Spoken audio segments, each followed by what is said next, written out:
UP BJP में अंदरूनी खींचतान की खबरों के बीच उत्तर प्रदेश के डिप्टी सीएम केशव प्रसाद मौर्य का एक खत चर्चा में है। ये खत सीएम योगी आदित्यनाथ के अंडर आने वाले नियुक्ति एवं कार्मिक विभाग को लिखा गया है।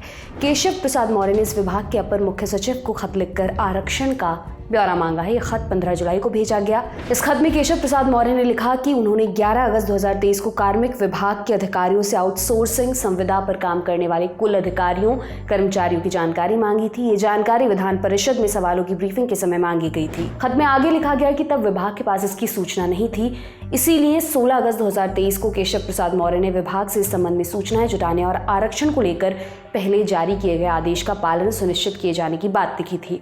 अब उन्होंने नियुक्ति एवं कार्मिक विभाग से पहले जारी किए जा चुके आदेश के मुताबिक सभी विभागों की सूचनाएं मांगी हैं।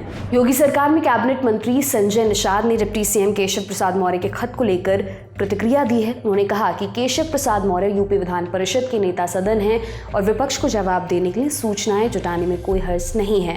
न्यूज एजेंसी एनआई से बातचीत में संजय निषाद ने कहा, वो यानी कि केशव प्रसाद मौर्य हमारे विधान परिषद सदन के नेता हैं। कोई सवाल उठता है तो उसके लिए सूचनाएं प्राप्त करना उनका अधिकार बनता है। ये विभागीय काम है। विपक्ष कुछ भी सवाल उठाता है तो उसके लिए सूचना एकत्र करके देना पड़ता है।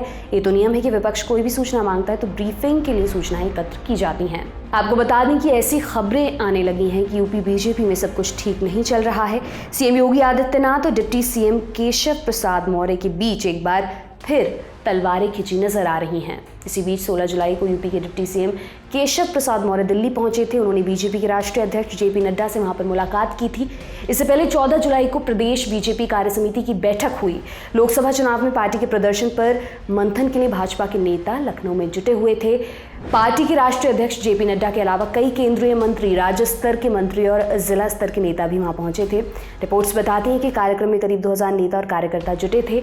मकसद था कि कार्यकर्ताओं के बीच एकजुटता का मैसेज दिया जाए। इसी बैठक में केशव प्रसाद मौर्य का दिया हुआ एक बयान बहुत वायरल हुआ, जिसमें उन्होंने संगठन को सरकार से बड़ा बताया था। मौर्य ने कहा था, मैं हमेशा कहता था और आज इस प्रदेश कार्य समिति के सामने कह रहा हूं कि संगठन सरकार से बड़ा है। संगठन से बड़ा कोई नहीं होता है। संगठन सरकार से बड़ा था, बड़ा है और हमेशा बड़ा रहेगा। मैं यहाँ सबके सामने कह रहा हूँ कि मैं खुद को उप मुख्यमंत्री बाद में मानता हूँ, भाजपा का कार्यकर्ता पहले मानता हूँ।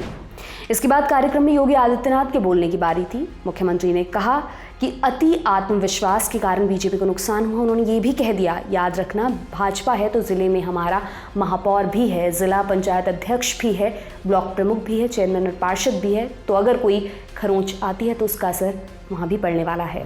आपको बताते चलें कि लोकसभा चुनाव 2024 में बीजेपी को सबसे बड़ा झटका उत्तर प्रदेश में लगा। 2019 में कुल 80 में से 62 सीटें जीतने वाली भाजपा इस बार लुढ़क कर 33 सीटों पर आ गई। ये पार्टी के लिए अप्रत्याशित हार थी, क्योंकि यूपी को लेकर पार्टी बहुत ज़्यादा आश्वस्त थी। फिलहाल इस खबर में इतना ही। ये तमाम जानकारी आपके लिए लेकर आई थी हमारी साथी सुरभि। मैं हूं दिव्यांशी सुमरा। आप देखते रहिए लल्लन टॉप यूपी। शुक्रिया।